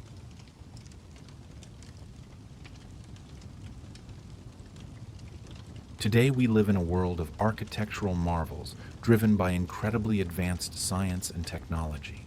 Skyscrapers pierce the clouds, colossal bridges span the seas, and even space stations orbit the Earth, all testament to modern intellect. Yet, there are structures, legacies from a time long past, that still make us marvel at their sophistication and grandeur. It's no coincidence that these ancient structures are called the wonders of the ancient world. Hidden behind the majestic facade is astonishing knowledge of astronomy, geography, mathematics, and architecture, no less advanced than ours today. And of course, we cannot overlook the hundreds, thousands of mysteries still buried beneath the dust of time, inside those very wonders. Perched on a towering rock slab amidst the dense jungles in the heart of Sri Lanka, the structure we are seeing emerges as grandly as when it was first built. It is named the Lion Fortress, or Sigiriya, Tsingia. Designated a UNESCO World Heritage Site in 1982, Sigiriya was built by King Kashyapa I in the 5th century AD, who ruled the native Sinhala dynasty. Legend has it that this prince murdered his father, King Datusena, and seized the throne. Fearing retribution from his brother, Moggallana, he built the Sigiriya fortress, this lion's abode, to hide and protect his life. This majestic fortress was the capital of the kingdom until Kashyapa was defeated in 495 AD. After Kashyapa's fall, Sigiriya was gradually forgotten, the Sinhala power retreating to the southwest of the island, abandoning the Rajarata region and the old administrative centers. The fortress was no longer regularly used. If you look closely, you'll see that Sri Lanka's geographical location is highly sensitive. Occupying such a crucial position in the Indian Ocean made them an easy target for Europeans seeking to expand their influence. In the mid-1500s, the Portuguese leveraged dynastic tensions to control much of the island. Then, in succession, came the Dutch, and finally the British in the late 1700s. It was the rule of the British Empire that brought an important man here. He was a nobleman, scholar, and enthusiastic historian. In his research, he worked with a Buddhist monk to translate an ancient chronicle from the 5th century named Mahavansa from Sri Lankan Pali into English. It was during this meticulous translation and research that he made a notable discovery about the location of Sri Lanka's two ancient capitals. And more importantly, he learned the story of King Kashyapa through the Kulavamsa Chronicle. His discoveries laid the foundation for the incredible excavations of the Lion Fortress that followed. It wasn't until the mid-20th century that we had a clear opportunity to marvel, as the layers of value from art, architecture, to urban planning of Sigiriya were peeled back. Sigiriya is a unique compilation of art, architecture, urban planning, gardening engineering, and hydraulic technology concentrated atop a colossal rock mountain of magical natural beauty. It is the most valuable and elaborately constructed work in South Asia in the first millennium AD. Sigiriya's architecture features a superb blend of symmetry and asymmetry, utilizing the intentional interplay of geometric planning and natural rock form. 3 sturdy ramparts and 2 winding moats form 2 layers of firm protection. Understandable since it was born with a military defense purpose. Archaeological markers are exposed everywhere, helping later generations clearly visualize the original grandeur of this wonder. It is about 3 kilometers long and 1 kilometer wide.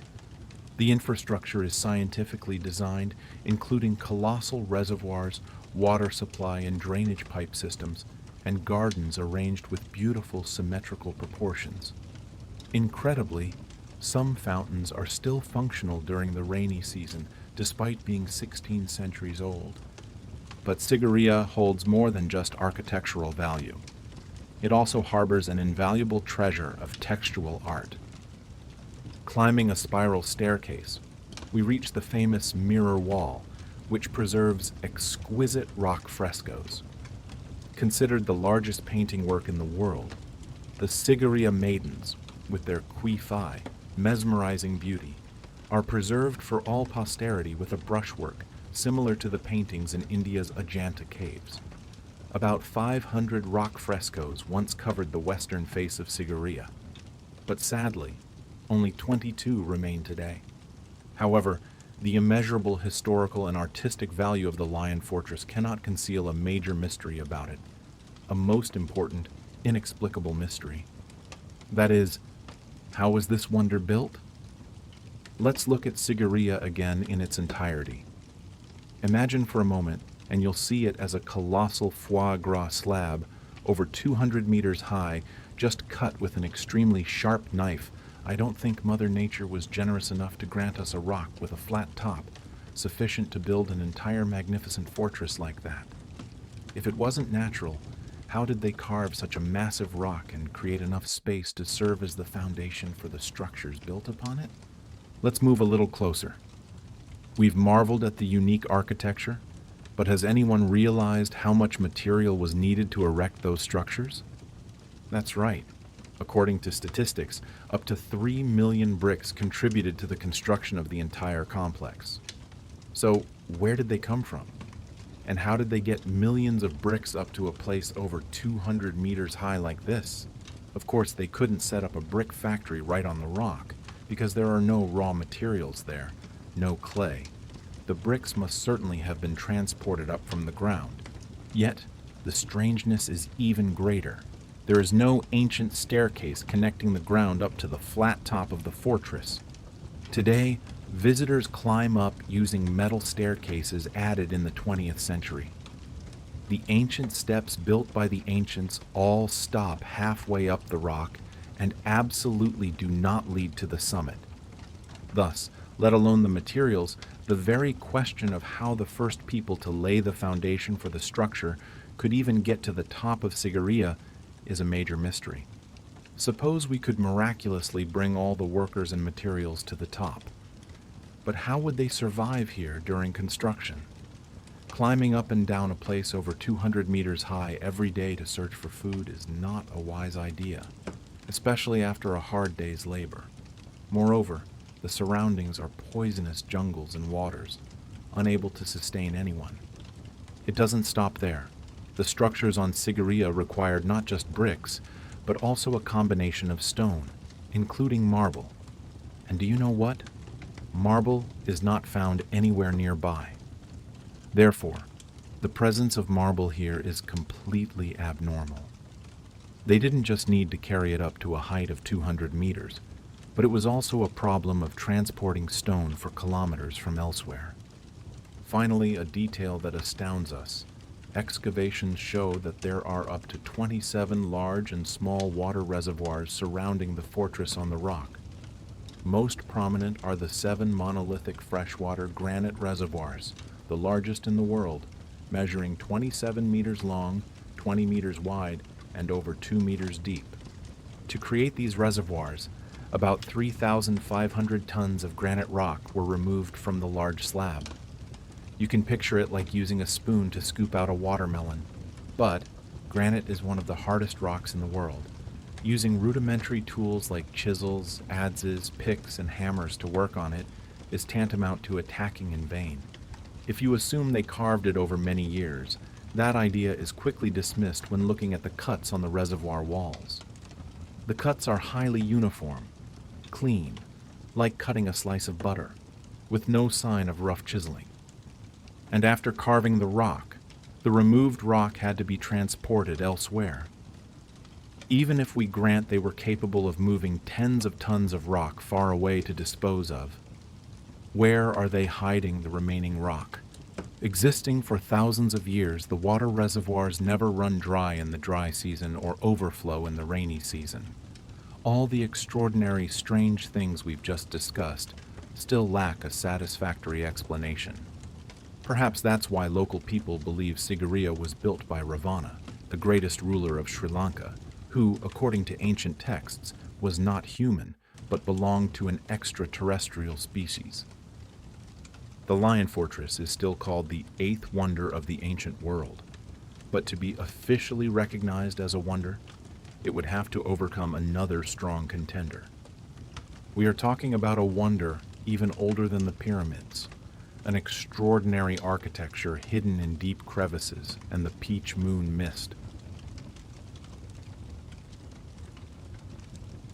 That is the great Inca citadel, a complex of ruins where, though centuries have passed, the majestic fortress still lies here, in oblivion, on a steep mountainside, its peak obscured by fog. We are talking about Machu Picchu. In 1911, the site welcomed the arrival of an explorer who discovered and brought Machu Picchu to the world. He was Hiram Bingham. Not a professional archaeologist, he was often scorned and looked down upon by other archaeologists. But ignoring all the skepticism, he continued to pursue his passion despite the difficulties. In 1911, after many searching efforts, trips, and area surveys, he was led by the Quechua people living at Machu Picchu to the ancient citadel Bingham, made several other trips and conducted excavations at the site until 1915, subsequently writing many books and articles about this discovery. In his early years living in Peru, Bingham built an intimate relationship with high-ranking Peruvian officials, which helped him face fewer obstacles in obtaining permits, paperwork, and the right to travel throughout the country and borrow archaeological objects. If you ever get the chance to set foot in Peru, to witness the world of the Inca culture firsthand, you will be fascinated from the very first moments. Many researchers suggest that Machu Picchu was once the private estate of the Inca Emperor Pachacuti, based on ancient 16th century records. Some structures and main roads leading into the complex had specific ceremonial purposes. Therefore, the site must also have played a role as a religious sanctuary. Additionally, there is a theory that Machu Picchu was built for military defense, but this has been largely rejected by most experts. The more closely we observe Machu Picchu, the more a vivid historical picture unfolds before our eyes. The Inca Civil War and the Spanish conquest had a significant impact on this place. Against the absolute power of those from the old continent, the Incas had no chance to fight back. During the resistance against the Spanish in 1536, Manco Inca, the reigning emperor, summoned the Inca nobility from the surrounding regions to join his exiled court in Vilcabamba. Perhaps the nobles at Vilcabamba abandoned the town and fled to Machu Picchu, along with their young emperor. The writings of the time also lamented that most of the area was uninhabited. The surroundings here were mostly dense jungle and rugged mountains, completely isolated from the outside. But did the Spanish not know about this place? Although they always launched large-scale conquests, it does not mean the Spanish knew about Machu Picchu. In fact, tributes from the colony were transported to Ollantaytambo, Emperor Pachacuti's royal palace, once a year, and only then submitted to the Spanish colonial authorities rather than being collected locally. It's possible the Spanish knew about the area around Machu Picchu, but there is no conclusive evidence that they frequently visited the place. The reason being that what they needed was already collected elsewhere. Going to a remote place and provoking those who resisted them was unnecessary. It would only lead to avoidable casualties. That is why, for so many years, Machu Picchu remained hidden deep in the jungle, undiscovered. The city of Machu Picchu has 140 different structures, including all types of temples, palaces, tombs, plazas, roads, alleys, and baths. Additionally, there are about 200 dwellings, including civilian homes, barracks, warehouses, workshops, and houses reserved for the Inca royalty and nobility. Most are built on mountain peaks, and between the houses are terraced block walls built around earth pockets to form stunning agricultural terraces. The city has 2 water conduits leading to the residential areas according to a hierarchy of priorities, the nobility class and the vast agricultural zones. The structures in the city are highly developed architectural art of the Inca civilization, skillfully combining stone blocks with the rugged mountain rock. Beside the dry stone structures are green surfaces of flowers and grass in colossal squares. The structures are mainly built from granite, similar to many other ancient works. Granite blocks weighing over 50 tons were cut and perfectly fitted together. We've been told much about the construction technique of the ancient Egyptians. the pyramids built by fitting stones together so perfectly that not even a sheet of paper could pass through. Of course, Machu Picchu is the same. More amazingly, Machu Picchu's architecture is even more advanced. Located in an earthquake-prone area, the builders used many special techniques to resist earthquakes. Enduring thousands of years of upheaval, it still stands firmly and solidly against time. The Incas did not use the wheel. To this day, how they stacked those colossal stone blocks together with absolute perfect fit remains a mystery. Realists still believe that the Incas used hundreds of people along with inclined planes or pulleys to lift and stack the stone slabs. But we still don't know why the Incas left no documentation about their construction methods, because the writing system they used, called quipu, has not been fully deciphered to this day. One of the most mysterious things about Machu Picchu probably lies in this rock. It is believed that one of the primary functions of Machu Picchu was an astronomical observatory. The Intihuatana stone that we find here helped the Incas accurately determine the spring equinox, autumn equinox, and many other important times.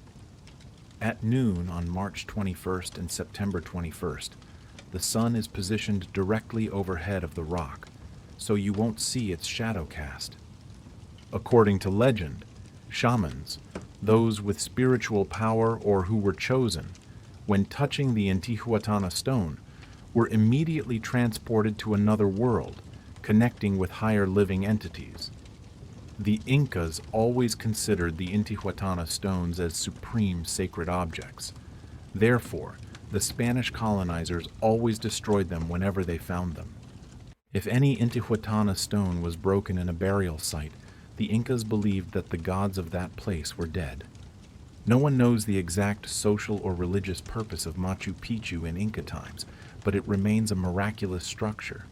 In fact, not just Machu Picchu, the origin of the Inca is still a mystery today.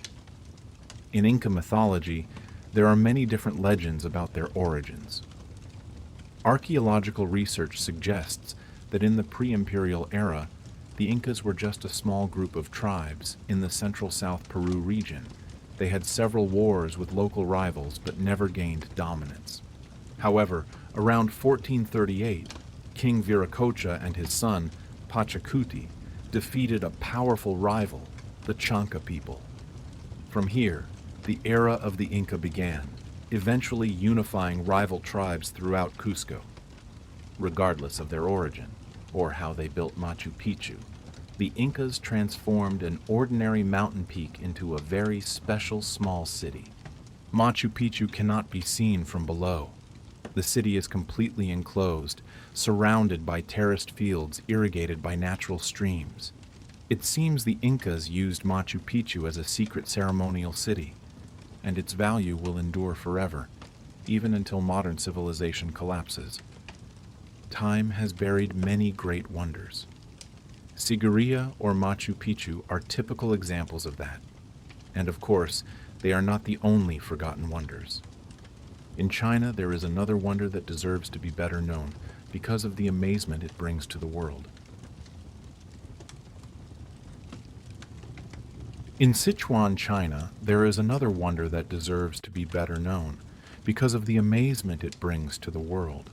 That is Sanxingdui, 3-star piles, an archaeological site in modern Guangshan, Sichuan province, southwest China. This civilization is believed to have existed in the 11th and 12th centuries BC. It all began in 1929, when a farmer in Sichuan province discovered a few jade artifacts while repairing a drainage ditch. However, finding small artifacts in China was a commonplace event. Therefore, no one paid attention to it, and it wasn't until over 60 years later that archaeologists and historians realized how important this discovery was. During the excavation of that area, the first 2 artifact pits were discovered, containing over 1,000 artifacts with hundreds of broken or burned pieces that had been buried. Excavations continue to this day. Between 2020 and 2022, 6 more archaeological pits were found at the Sanxingdui site. In the pits found, the following were recorded: bronzeware decorated with exaggerated figures, carved ivory, silk fragments, and gold mask fragments like these. According to archaeologists' assessment, Sanxingdui was part of the Chinese Bronze Age. Based on the findings, this was a highly developed culture capable of manufacturing many objects with an extremely sophisticated level of craftsmanship. However, it mysteriously vanished around 1100 BC, and what remains are only meager ruins of this civilization.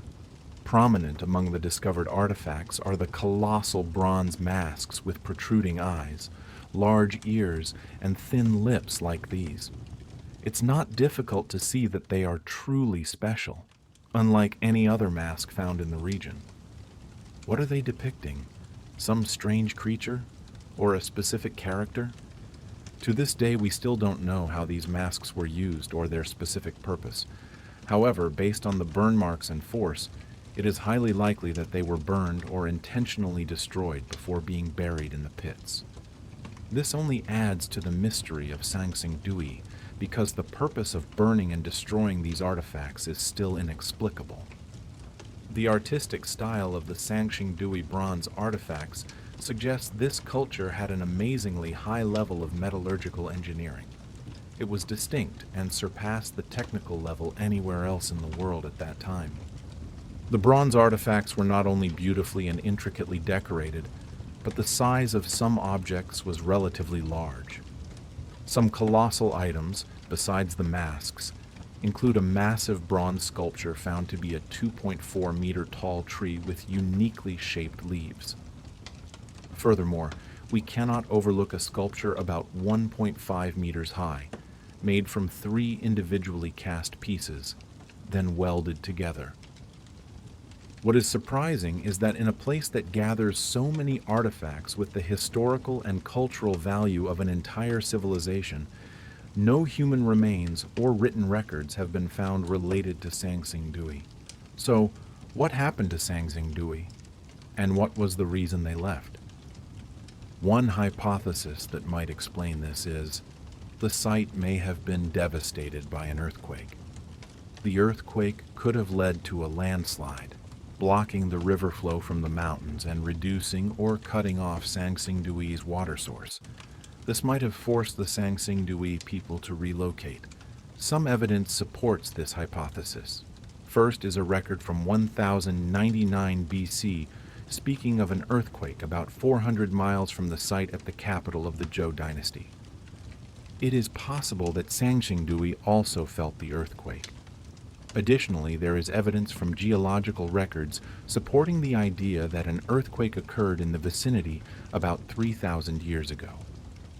There is another site about 50 kilometers from Sanxingdui, in an area called Jinsha, where discovered artifacts have some similarities to the artifacts at Sanxingdui.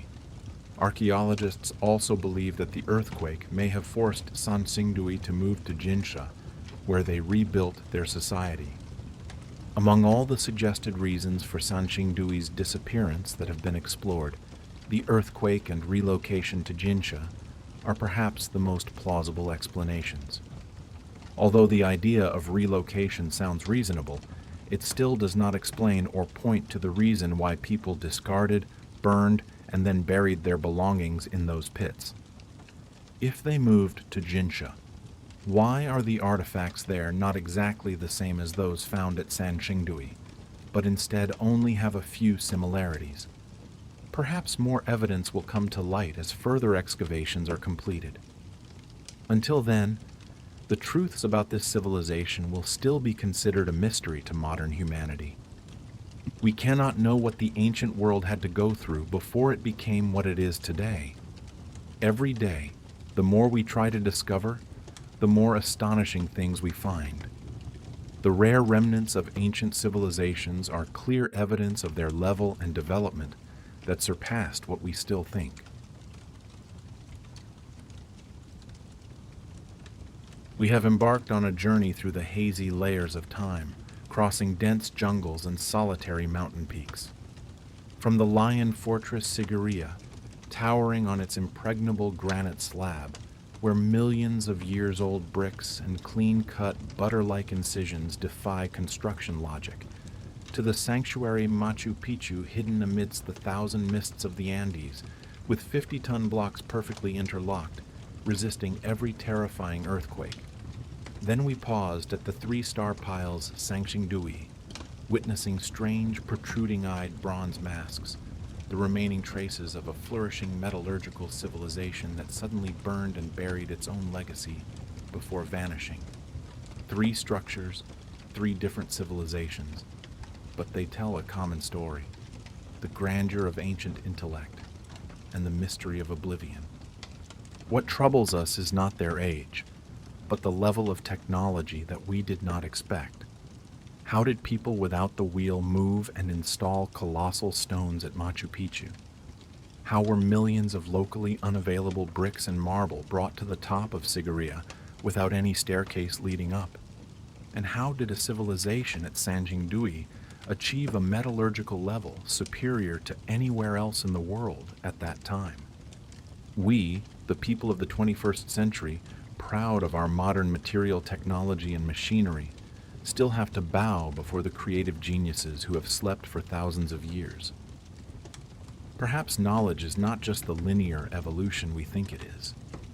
There were once brilliant periods, technological peaks wiped out by time, considered myths until a farmer's hoe or a reckless explorer touched upon them.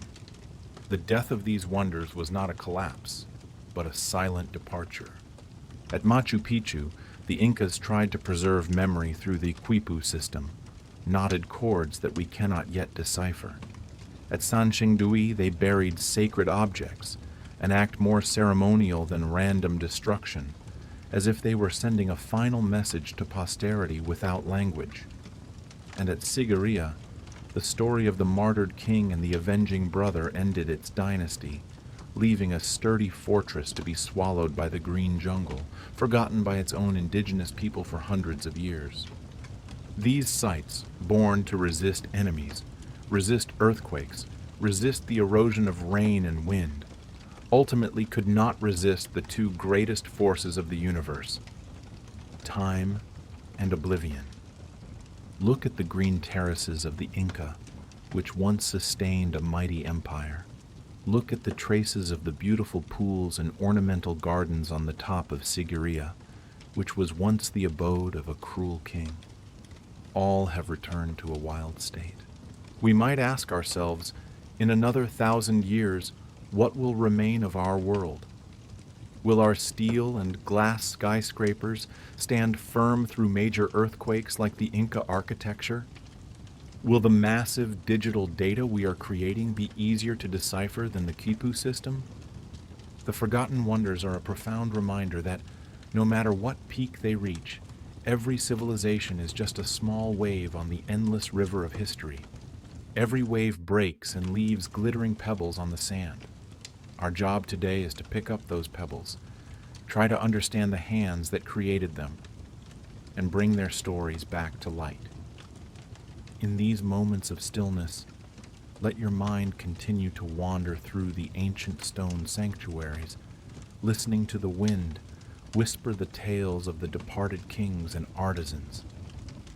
Let this curiosity and inspiration lead you into a truly deep and peaceful sleep.